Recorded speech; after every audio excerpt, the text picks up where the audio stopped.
sniper has fired at President Kennedy.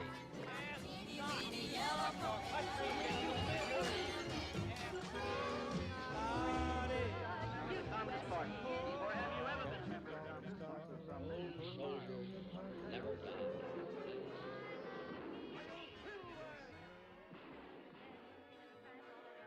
Something never before experienced. 1941, a date which will live in...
It's only been a week.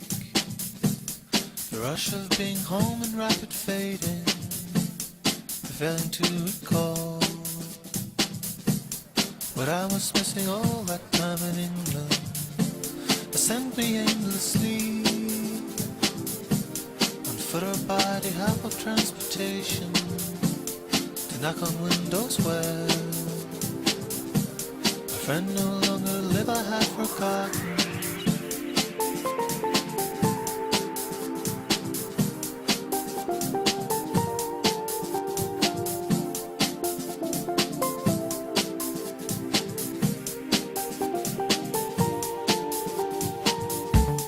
And everywhere I go, there's always something to remind me of another place and time, where love that traveled far had found me. We stayed outside till 2, waiting for the light to come back. We didn't talk, I knew, until you asked what I was thinking.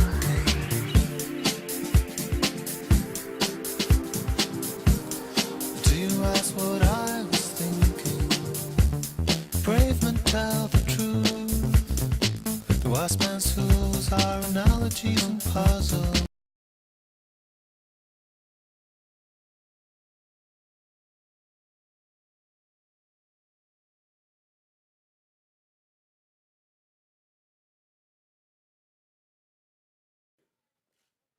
The money, $2.5 billion. We don't put it in the rover and send it to Mars. We spend it here on Earth. We spend it here on Earth. We spend it here on Earth. It here on Earth. On Earth. On Earth. We spend it here on Earth.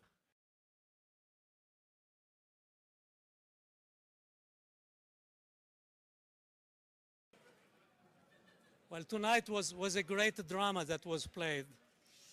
I felt like an adventure movie, but in reality, I kept telling myself, this is real. This is real, what's happening, and what a fantastic demonstration.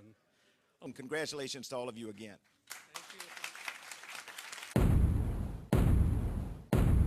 I felt like an adventure movie, but in reality, I kept telling myself, this is real. I felt like an adventure movie. I felt like an adventure movie.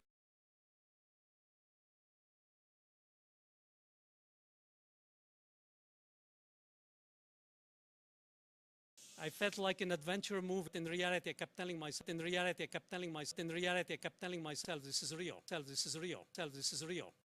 The money, $2.5 billion. We don't put it in the rover and send it to Mars. We spend it here on Earth. We spend it here on Earth. We spend it here on Earth. We spend it here on Earth. It here on Earth. On Earth. On Earth. On Earth. We spend it here on Earth. Well, tonight was a great drama that was played. I felt like an adventure movie, but in reality, I kept telling myself, this is real. This is real, what's happening, and what a fantastic demonstration. And congratulations to all of you again. I felt like an adventure movie, but in reality, I kept telling myself, this is real. I felt like an adventure movie. I felt like an adventure movie.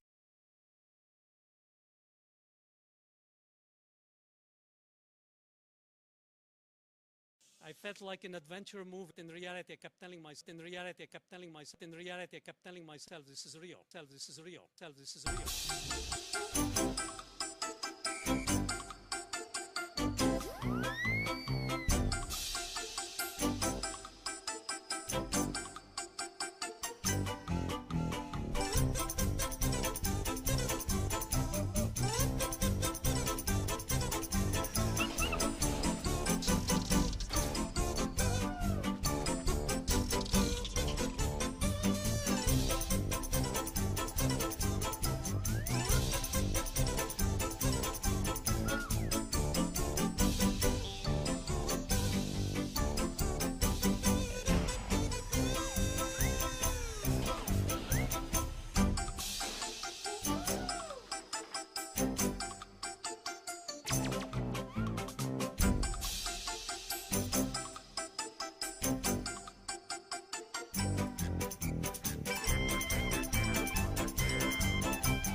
Sound travels at about 760 miles per hour, or 340 meters per second.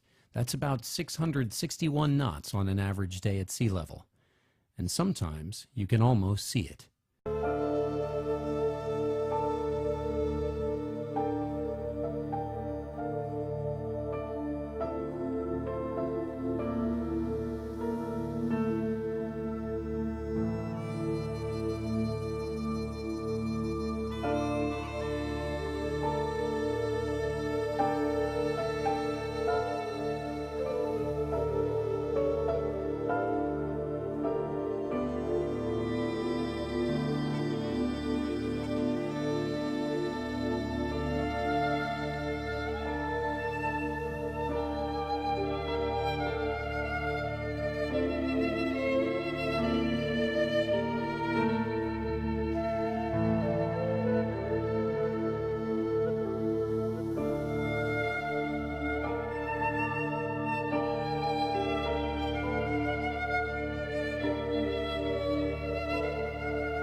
The X-15A2.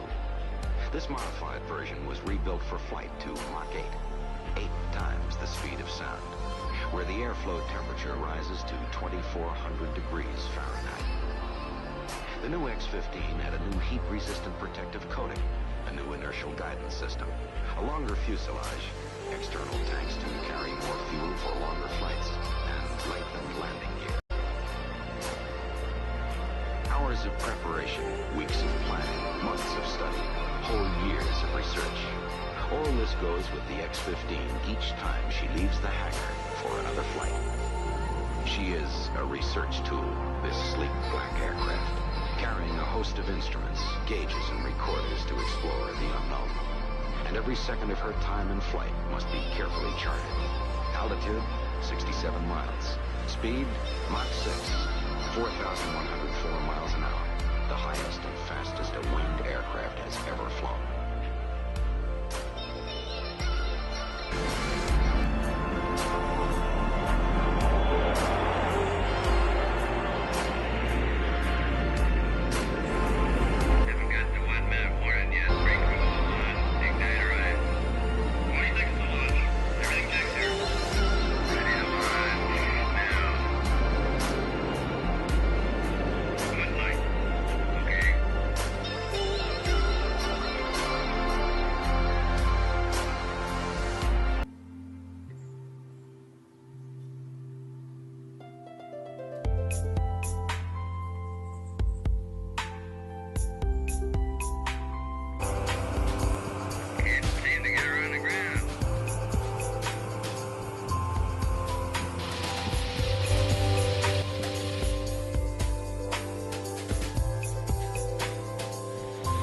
X-15 would be the first aircraft to push from supersonic to hypersonic speeds, where the flow of air would heat the leading edges of the plane to 1,300 degrees Fahrenheit.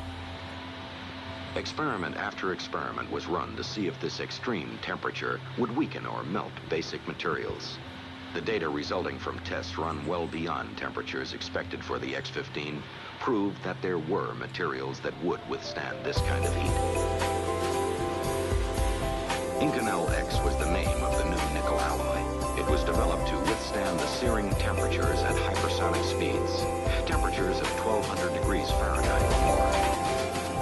57,000 pounds of thrust with a throttle attached. No engine like this had ever existed before, but Thiokol built one for the X-15.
The main reason I believe all manned space travel is fake is because the re-entry vehicles are fake. Apollo entry vehicle, and thinking this truncated cone is not going to be stable in flight. This is going to roll over and over again. The top, the sides, the window are all going to be exposed to the huge heat in the direction of travel. They would tumble and roll out of control and mix up the astronauts inside, possibly injuring them or knocking them out with excessive G-forces. So while I had long suspected that the moon landing was fake, my research of the last year has led me to the conclusion that not even low Earth orbit is possible, that the International Space Station is a hoax, and all manned space travel is fake.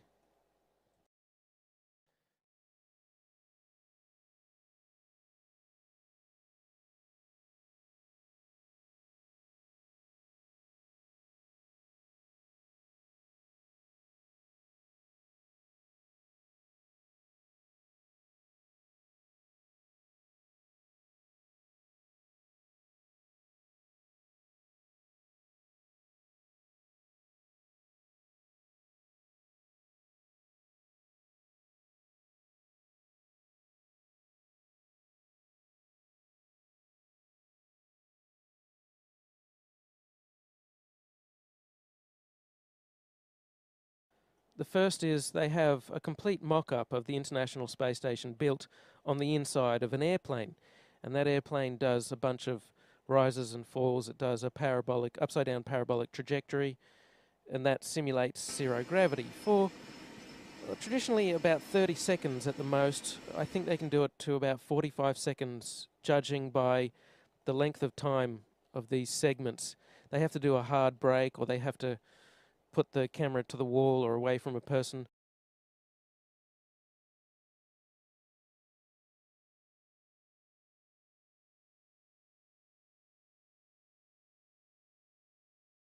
Or they can link scenes together. They're quite clever in the CGI. It's difficult to tell all of their tricks. The other main way they simulate the zero gravity is with suspension.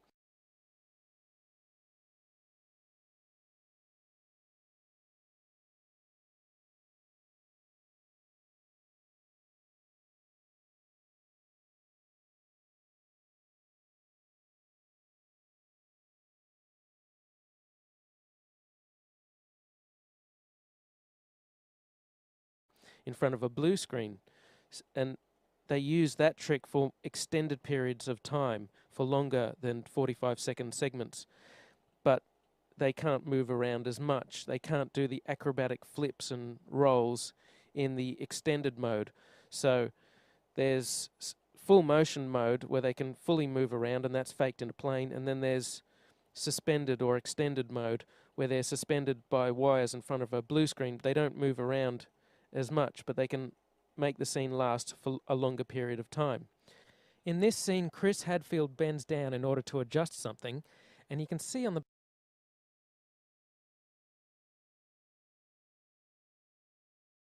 of his shirt a couple of upticks on either side where you would expect wires to come in on either side of that harness in order to support it.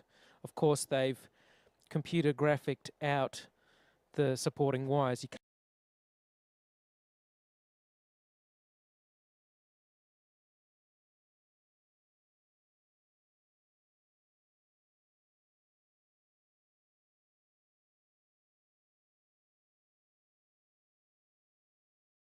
Of course, they've computer graphicked out the supporting wires. You can't actually see them, but what you can see is a very slight discoloration where it's slightly lighter and then it goes slightly darker. And that's strange. That shows a couple of things.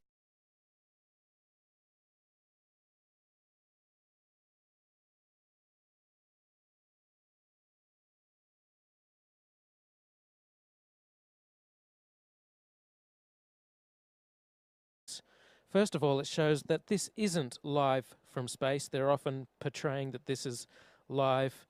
Of course, these things are fully choreographed and edited in advance to make sure that there's nothing too obvious that you can see that gives away that this is a suspension in front of a blue screen hoax.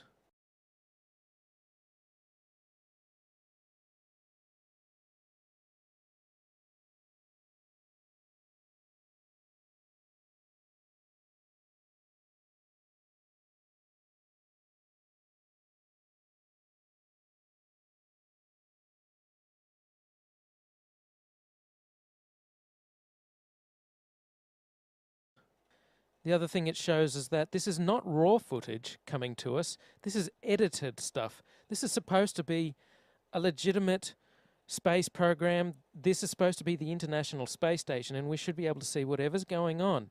But they edit things because the whole thing is edited.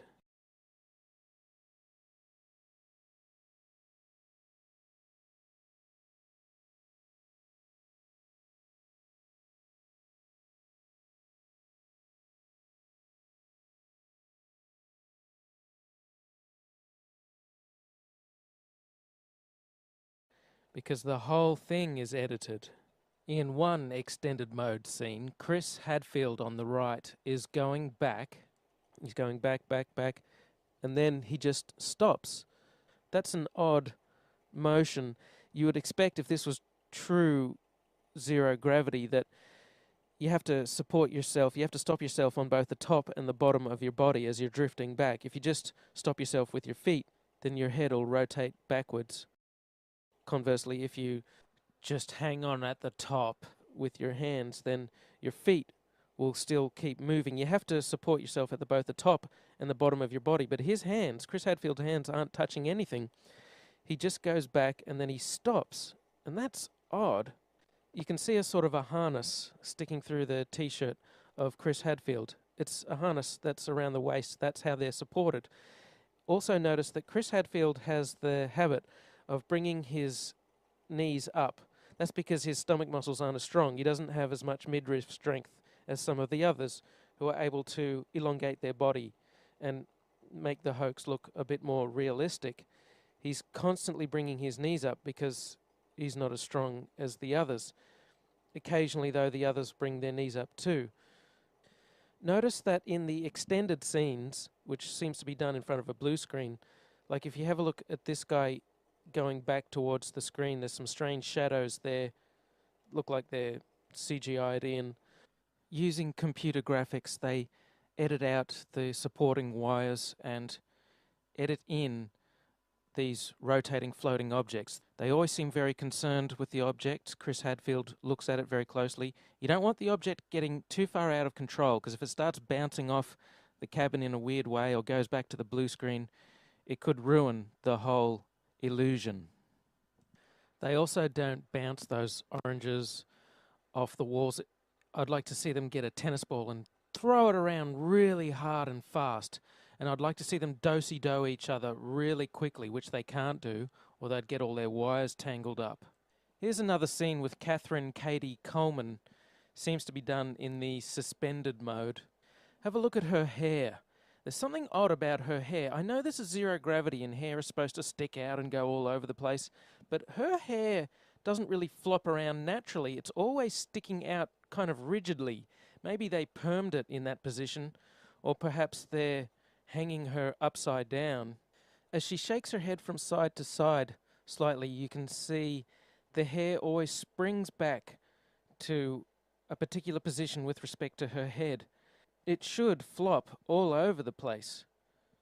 The chain that she's wearing around her neck is a computer graphic. This is computer-generated images.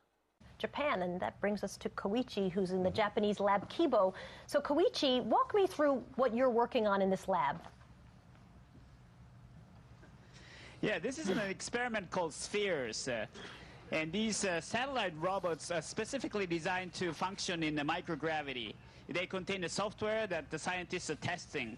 At first, this looks like a full motion scene to me, but on closer inspection, I think this is a suspended mode scene. When it's sped up, you can kind of see them swinging, and it has the same backdrop as the other suspended mode scenes. And then there's this weird part. Rick Mastracchio puts out his hand and he moves forward. Maybe he's using his feet to wedge himself forward somehow, but it doesn't look like it. The floor is smooth. His foot is behind that blue handle that's attached to the floor that he keeps both of his feet under and keeps shuffling back and forth on. He sticks his left hand out and then he just moves forward. He is Superman. That's how Superman moves forward. He sticks out his arm and he flies.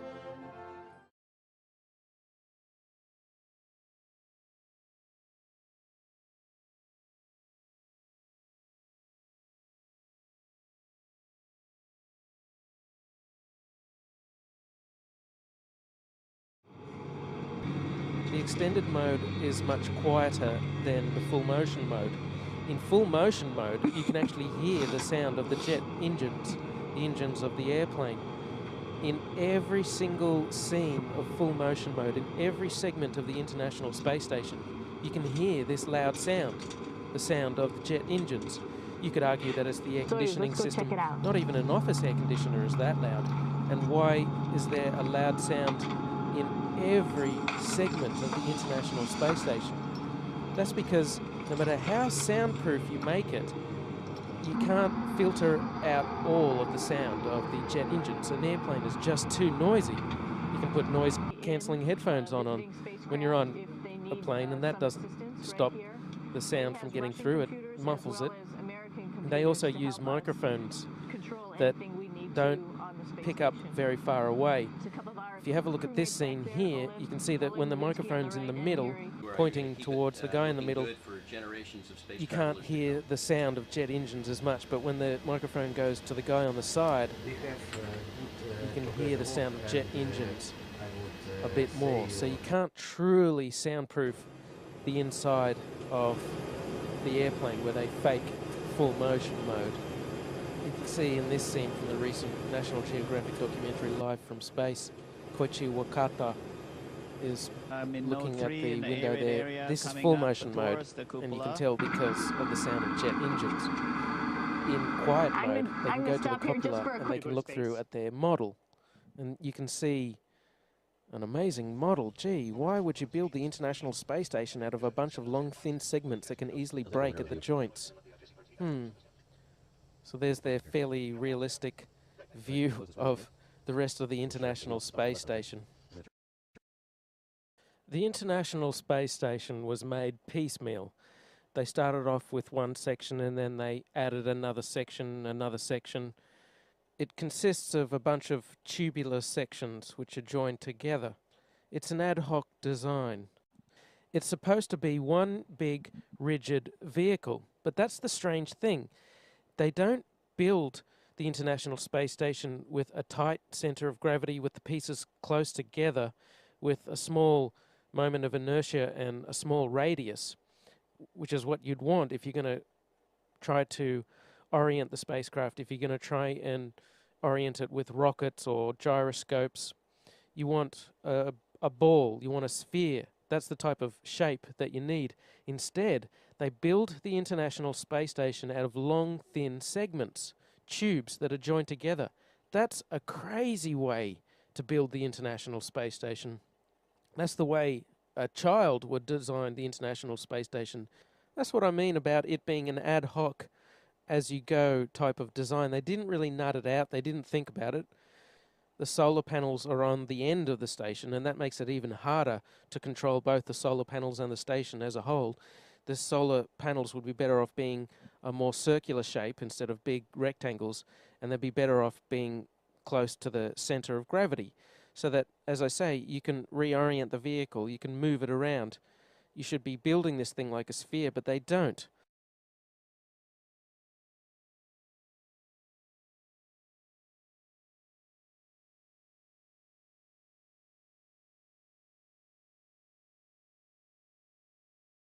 Here are a few scenes from the tour of the International Space Station that they take you on. And I notice that there's no airlock between sections. This means if there's an air leak in one section, they will be affected in all sections. They're quite likely to all die. You could wear the spacesuit. That would work for a few hours until you had to eat. And then you'd have to take the spacesuit off and you'd be exposed to the vacuum of space and you'd be dead. The porous plate sublimator only lasts for a few hours anyway. Sometimes they're tethered. Do they have tether points on the inside of the International Space Station? Not likely. They don't really design it with life in mind. You could argue that they all scramble into the Soyuz and try and get back to Earth in the event of an air leak. Well, that would be very odd. They would have to completely change and recalculate all of the re-entry parameters. If you're going to cram all 11 people or however many people they have on there, they have many people on the station at the same time.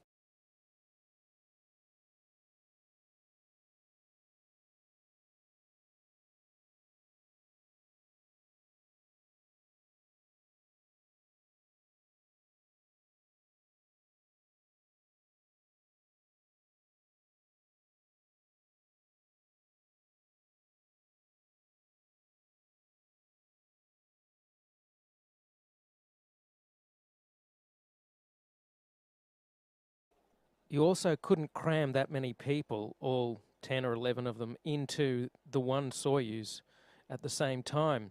They only ever have one emergency Soyuz escape capsule.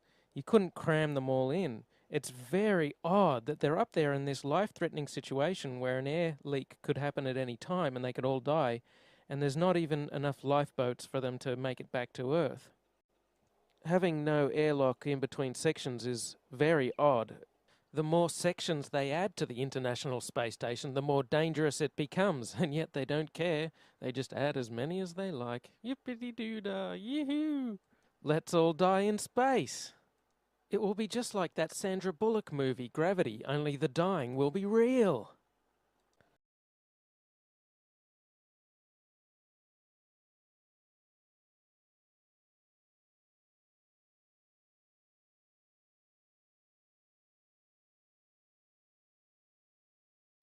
They act like a spacewalk is just a walk in the park, like there's very little danger involved at all.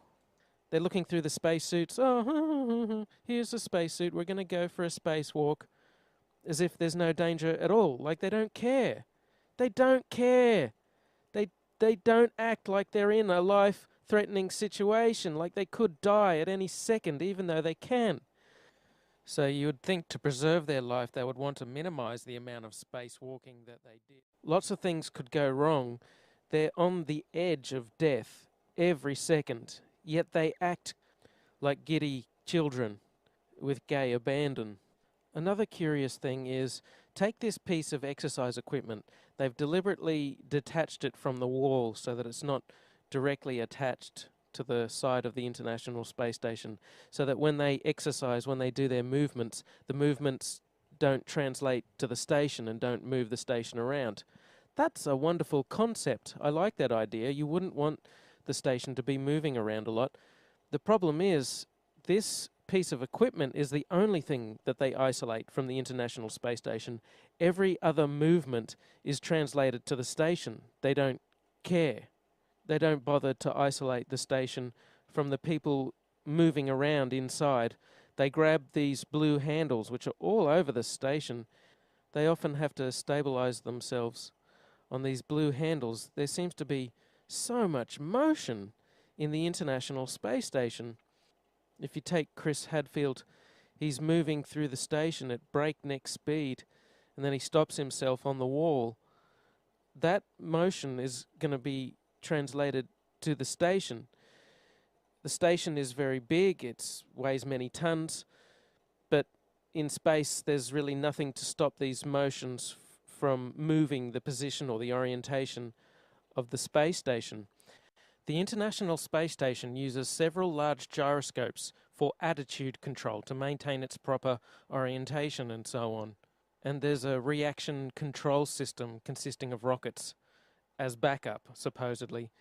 We can only presume that the rocket-based reaction control system isn't employed very often, as they don't talk about it. Given that there are so many people inside moving around, moving gear around all the time, and every time the solar panels were moved, every time the Soyuz docked with it, there would be motions impinging on the station, and this would move the station. So what you'd need is a system of rockets on the outside burning fuel in order to stop the International Space Station from misaligning, from moving out of place. When the International Space Station changes in altitude somewhat, supposedly, it goes up and down. They supposedly bring up 3 tons of water every year. That's hard to believe, but let's take that at face value.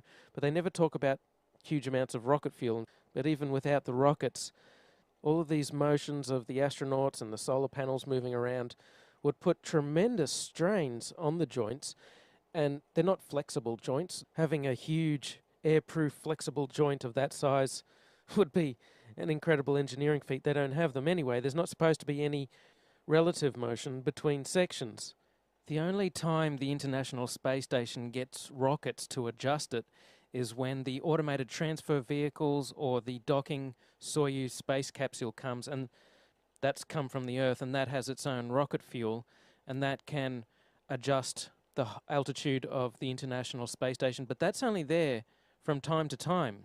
That's not there all the time. They would need a system of rockets there all the time. Another curious aspect is how they deal with water. There's no proper shower, so they must be incredibly uncomfortable and stinky the whole time, yet they have huge smiles plastered on their face. They can't have a proper shower. Nevertheless, they must use some water in order to clean themselves, in order to clean their hair. What do they do with this water? supposedly they have suction for when they urinate, but aside from that, there are no special vacuum sinks. In other words, there's water floating around all over the International Space Station. Now, none of the surfaces are waterproof. It's just expected that you keep the water confined to one area of the International Space Station, away from the delicate electronic equipment and so on. And what do you do with this water, especially dirty water? Because that's what water does. It absorbs dirt and particles. They would accumulate so much filthy water.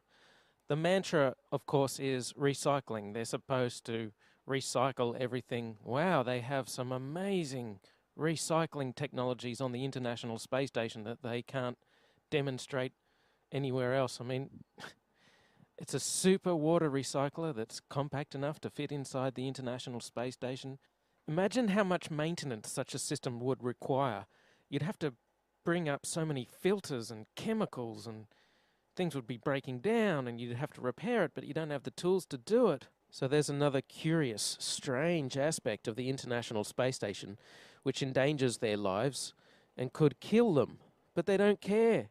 They always have huge smiles on their face, like they're having a really good time, even though they could die at any second. Another curious aspect is that humans emit dust with time. Their skin dies and drops off. That's what makes for most dust inside a person's house. There'd be so much dust building up on the International Space Station, and yet you never see them go around with a dust buster, with a small vacuum cleaner sucking things up. What do they do with the dust? Well, supposedly there's a trash disposal thing in the form of a re-entry vehicle which strangely burns up on re-entry, even though the ones with humans inside supposedly survive re-entry. That's a very curious contradiction, but they have a trash disposal capsule that they put their trash into, but they never talk about the dust. They never talk about the solid waste from the supposed space-age sewage system that they have. That's another strange thing, is supposedly they have a sewage system. I don't know how they cram it into the International Space Station. Perhaps it's in the walls of the station, but they never talk about the smell. It'd be impossible to avoid the smell of a sewage system in the walls of the International Space Station because they're trapped inside this tin can. It's completely sealed from the vacuum of space. You could have any number of super filters and try and get rid of the smell. It wouldn't work. They never talk about bringing bacteria up in order to replenish the bacteria that's in the sewage system. They never talk about bringing all of the extra oxygen up that you'd need to let the bacteria process the sewage. In fact, what they must do is simply store their feces in the cupboard. They would have to put on a pair of plastic gloves and grab their feces and put it in the closet. There's no sewage system on there. They can pretend that there's a sewage system. There's no sewage system. So in other words, they're living with their own feces, and the smell must be incredible.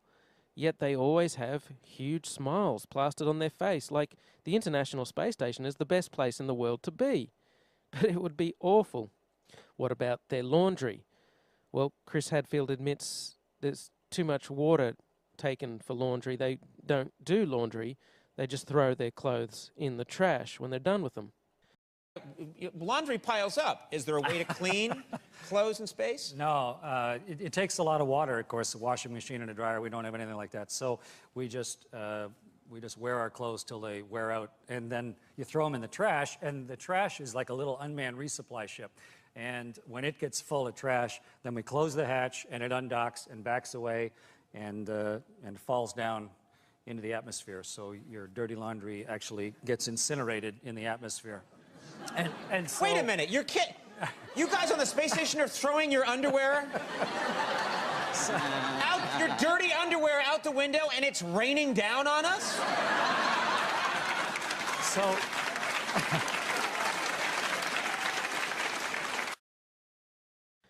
So take this woman, Sunita Williams, has supposedly been on the station for 200 days. She's never had a proper shower in that time. She's never laundered her clothes.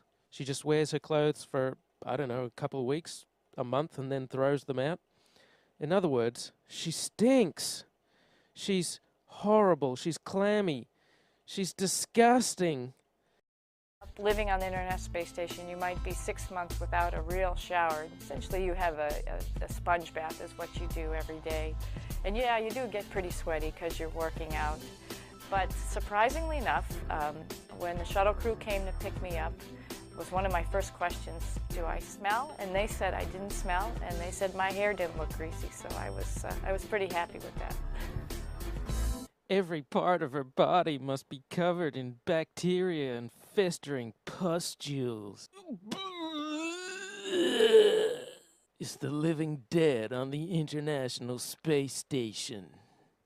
Ooh, come here, my precious. And yet they all act like they're so happy to be on the International Space Station. It seems mandatory to smile if you're on the International Space Station. I guess when you're doing a hoax, you have to have a big smile plastered on your face because that's what distracts people. They supposedly urinate into these funnels. How do they keep it clean? How do they stop it from being encrusted with dried urine? You can't use water to clean it. You could, but you'd be wasting a precious resource, and then there'd be dirty urine-filled water floating around the cabin instead of ordinary water. So to summarize, they're living with their own excrement, their feces and their urine. They build the International Space Station out of long, thin segments. There's all kinds of motions being translated to the International Space Station through these blue handles everywhere. They could spring a leak between segments easily. There's no airlock between segments. They don't do laundry or have showers, and they're incredibly uncomfortable the whole time. They don't have access to proper medical treatment or facilities. They have to routinely go outside to fix equipment because they like to put stuff on the outside of the International Space Station that can only be fixed from the outside. So in short, this International Space Station is a suicidal hellhole. It's an awful place to visit. Every second their life is in danger and they could easily die, yet nothing ever goes wrong that they can't easily cope with and fix given the incredibly limited set of tools they must have up there. And they act like they don't care. The International Space Station is the worst place in the world to be, and yet they act like it's the best place you could be. When they're supposedly in the International Space Station,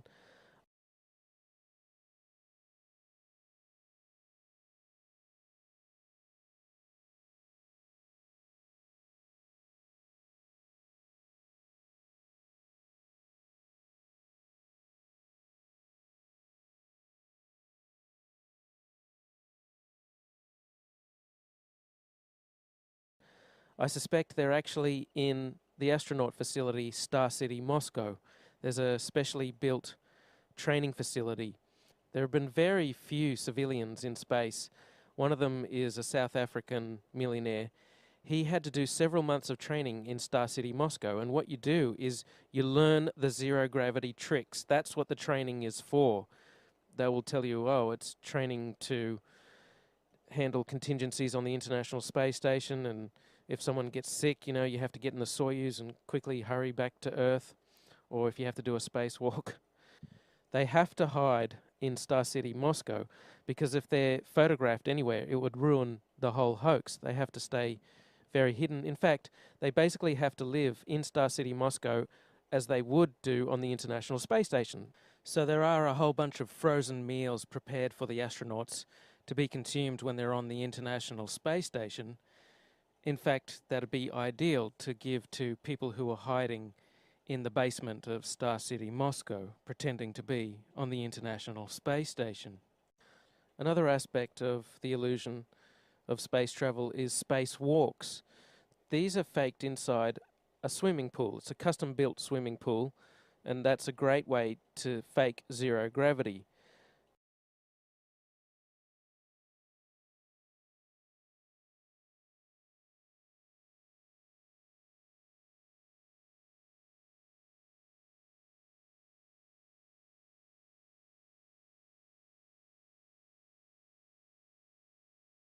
So they stay hidden there. one of them, as I mentioned, Sunita Williams, spent a whole year, supposedly, in the International Space Station. She's such a tragic. That means she would have spent a whole year hiding in Star City, Moscow. One rather laughable claim I hear is that the International Space Station can't be a hoax because I can see it from my house. Well, can you see people inside it from your house? No. There is clearly something up there orbiting. It just happens to be empty and has never been manned.